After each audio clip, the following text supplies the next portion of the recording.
Hello everyone. Merci d'être des nôtres. Le Canada et le monde sont en deuil. Nous nous joignons aux familles des victimes pour pleurer la perte des nombreuses victimes du vol 752 de Ukrainian International Airlines. C'est une tragédie nationale. Late last night, Iran confirmed that it unintentionally shot down Flight 752. This is an extremely serious matter. Canada and the world still have many questions that must be answered. Earlier this morning, I spoke with President Rouhani of Iran. I told him that Iran's admission that its own armed forces unintentionally shot down Flight 752 is an important step towards providing answers for families, but I noted that many more steps must be taken. A full and complete investigation must be conducted. We need full clarity on how such a horrific tragedy could have occurred. Families are seeking justice and accountability, and they deserve closure. I reiterated to President Rouhani that it is absolutely necessary that Canada participate in this investigation. We expect the full cooperation of Iranian authorities.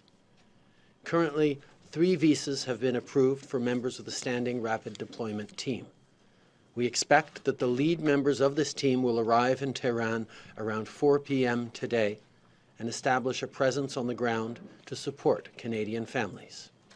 Additional team members will follow. We're working with our partners who are facilitating the process by which visas are granted, and currently the Iranians are cooperating in granting visas. Lors de mon appel avec le président Rouhani, j'ai également condamné les frappes iraniennes menées en Irak qui ont mis en danger la vie de nos membres qui combattent Daesh ainsi que ceux de la coalition. J'ai également répété l'appel du Canada à la déescalation des tensions ainsi que notre engagement à assurer la paix et la sécurité dans la région. It is at times of tension like these that tragedies like this crash can happen, causing great loss of innocent life. President Rouhani's response to me was a commitment to collaborate to give closure to the victims, de-escalate tensions in the region, and continue this dialogue. Our focus remains accountability, transparency, and justice for the families and loved ones of the victims. As Minister Champagne said yesterday, our government is taking additional steps to provide more support to those grieving. I've asked the Clerk of the Privy Council to set up an emergency task force, which convened earlier today. Additionally, consular and immigration officials have been dispatched across the country so that they can be in direct contact with the families of Canadians affected by this tragedy. Minister Mendicino has set up an emergency line to ensure that officials from Immigration Canada are available to help with any visa issues. Le ministre Champagne et moi-même continuons d'être en contact avec tous autres ordres de gouvernement pour faire en sorte que les familles reçoivent le soutien dont elles ont besoin. J'ai parlé à tous les chefs de l'opposition ainsi que plusieurs premiers ministres des provinces affectées. Lorsque les Canadiens traversent de grandes difficultés, ils se montrent solidaires les uns avec les autres. Face à la tragédie, nous avons su être là pour nos voisins, nos communautés et nos concitoyens.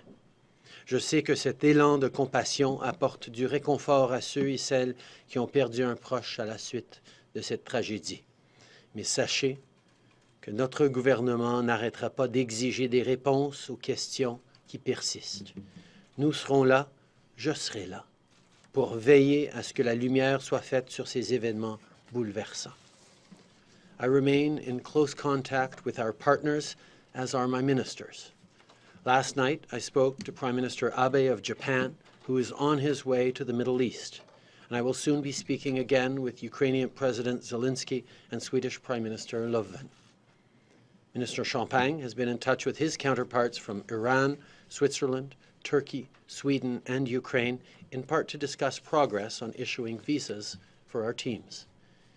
He will also reconvene a second call of the International Coordination and Response Group for the Families of Victims of PS 752 to coordinate our response for the families, together with representatives from Ukraine, Sweden, Afghanistan, and the United Kingdom, who are also grieving. Le ministre Garneau s'est également entretenu avec les autorités françaises plus tôt aujourd'hui. Je vous assure que toutes ces discussions se poursuivent. I want to end by sharing with you a bit of what I did yesterday. I had a chance to sit with some of the families of the victims. They are hurt, angry, and grieving. They want answers. They want justice. What Iran has admitted to is very serious. Shooting down a civilian aircraft is horrific.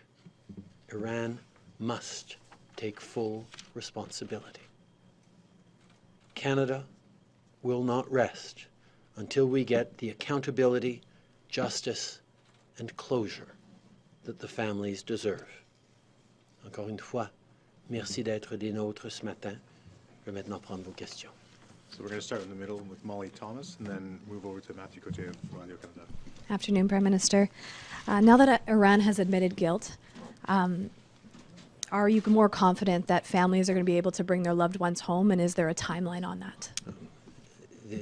The admission of Iran of responsibility in this horrific crash is a very important first step, and we have seen from Iran a willingness to facilitate consular access, support for the families, but it is too early to have a sense of timelines in terms of when they will be able to return with their family members. You just had a chance to speak with Rouhani. I mean, should Iran compensate Canadian families here?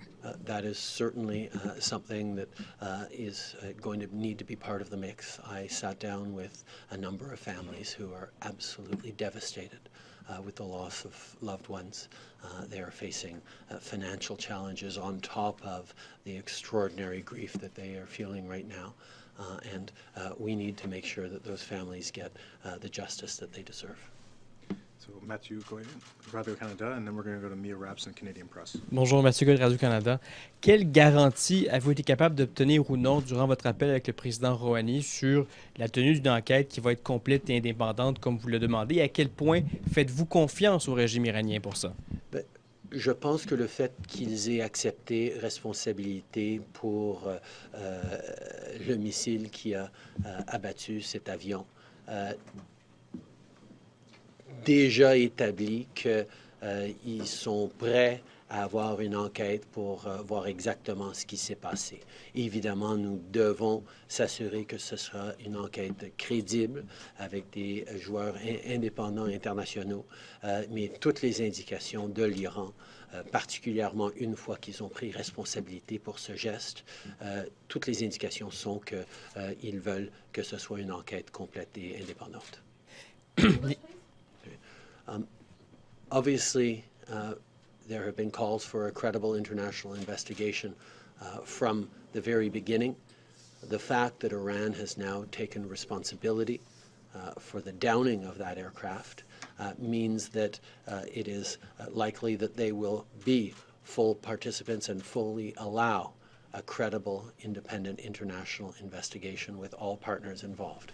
We still have work to do to ensure that happens, but the question of responsibility, I think, takes us a step forward towards truly having a very credible and thorough investigation.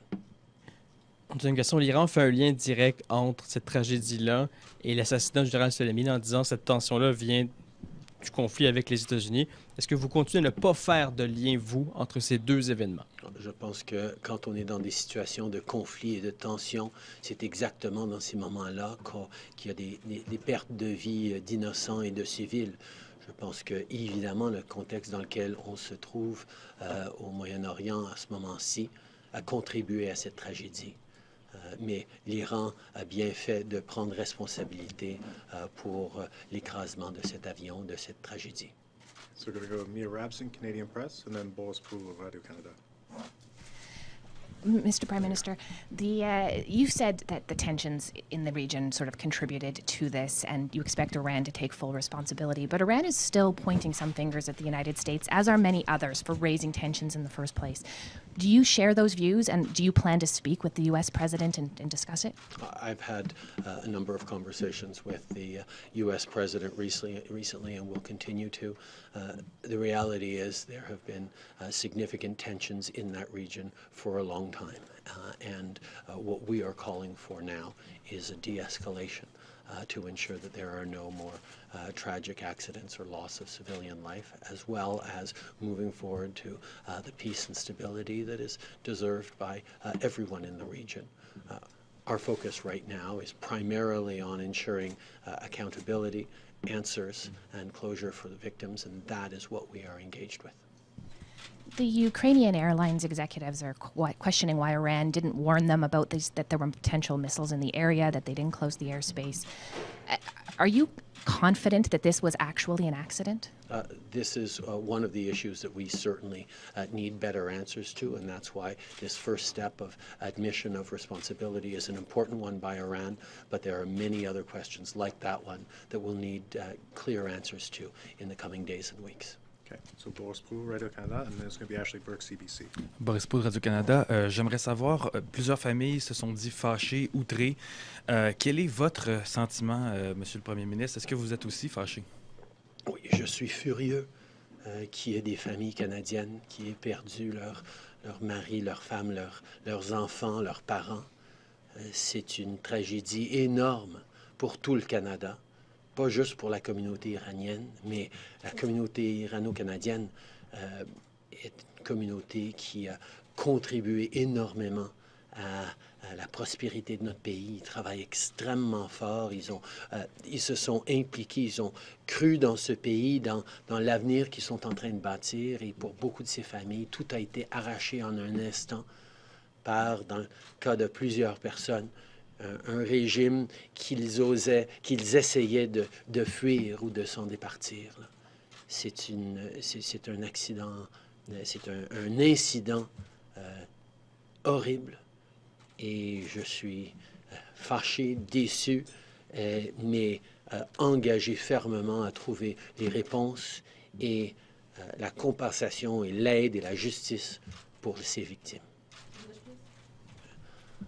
I am, of course, outraged and furious that families across this country are grieving the loss of their loved ones, that the Iranian-Canadian community is suffering so greatly, that all Canadians are shocked and appalled at the senseless loss of life.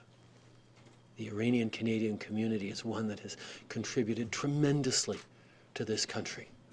Hardworking, proud Canadians, contributing every day to building a better future for themselves and their kids, and too many families are destroyed.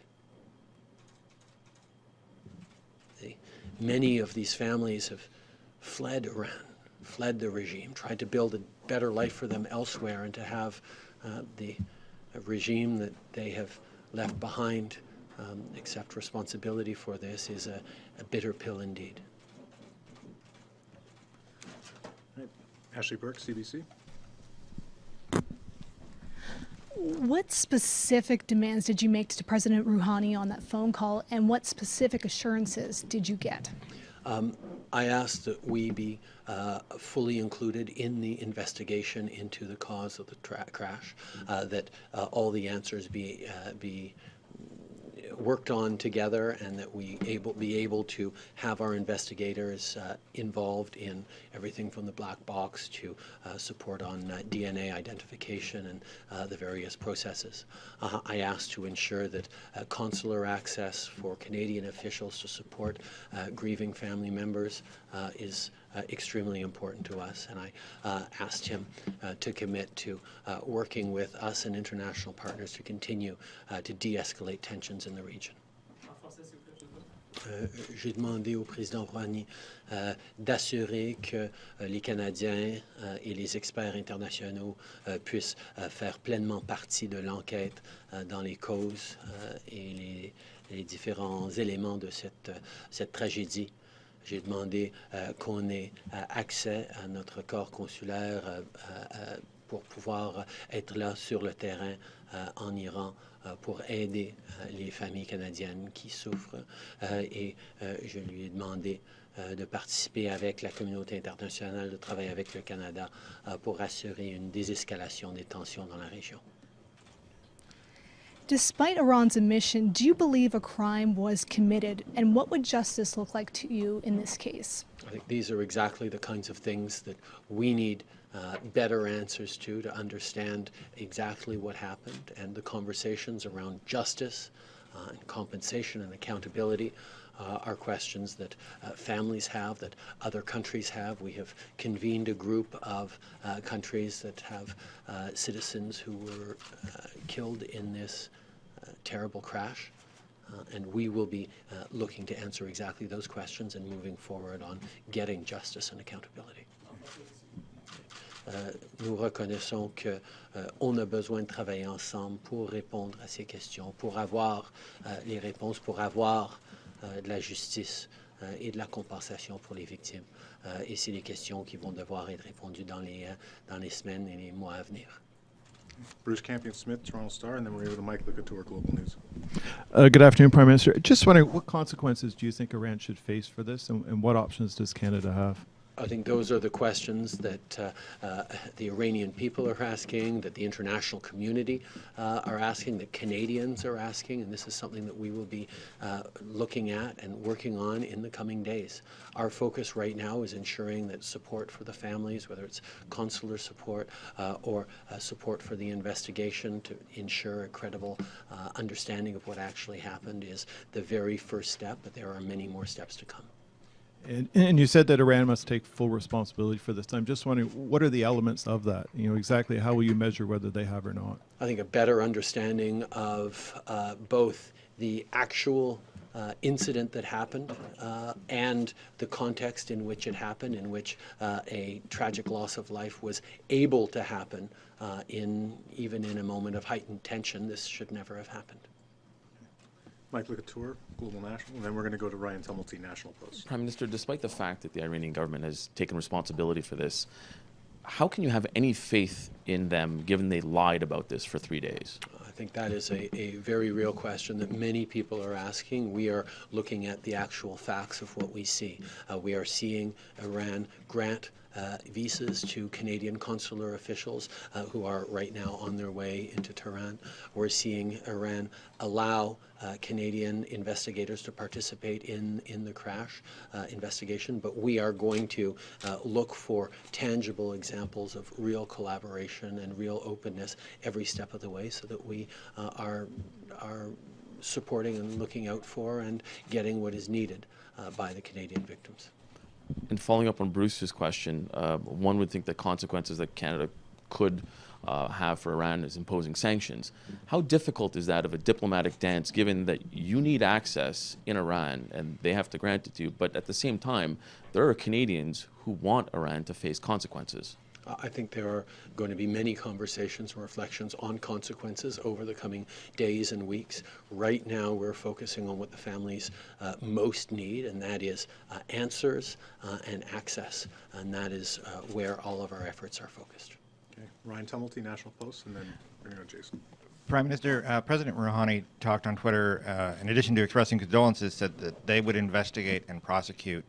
I'm wondering if you think that the Iranian system may now find a culprit, blame them, prosecute them without the international community.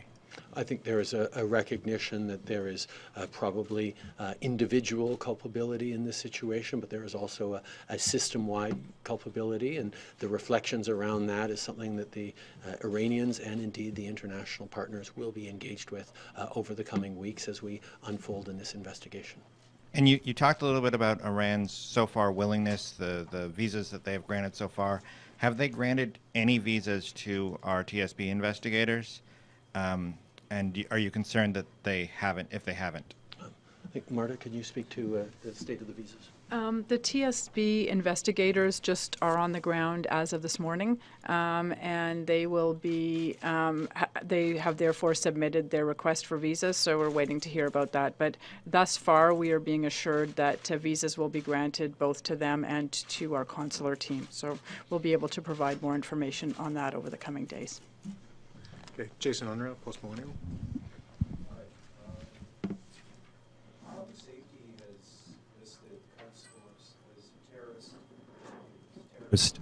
Entity since 2012. Soleimani was commander of Quds Force. So my first question is, do you think Mr. Soleimani was a legitimate target? And my follow-up question to that is, if you say his killing contributed to events that unfortunately led to the downing of the aircraft, would your government now, I mean, first, can your government trust the regime on that? And would it follow through on listing the entire Revolutionary Guard Corps as a terrorist entity as you voted for in September 2018?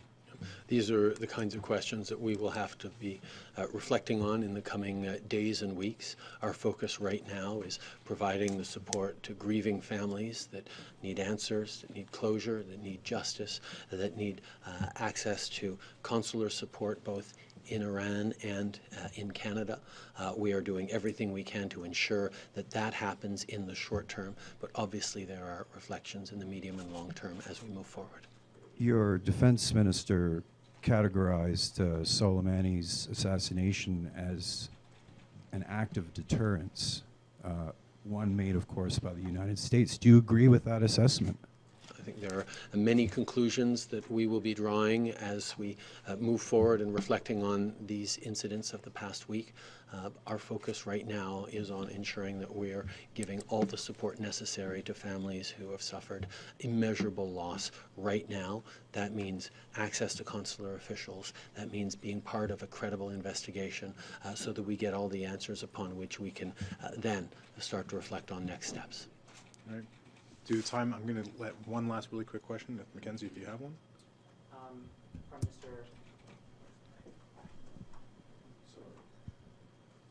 Prime Minister, since Iran has made the admission that they shot down the plane, we've seen a number of protests spark up in Tehran, and there's been many Canadians here, too, who have been very frustrated about that. What's your message to the protesters in Iran? My message to Canadian families who are grieving is that we will be there for them. The message to people around the world who are outraged at this incident is that they should be demanding answers, and they should be demanding accountability and justice as well. This is a tragedy that should not have happened, and we need to make sure that we are supporting families who are going through terrible grief. All right. Thank you very much. Merci tout le monde. Merci.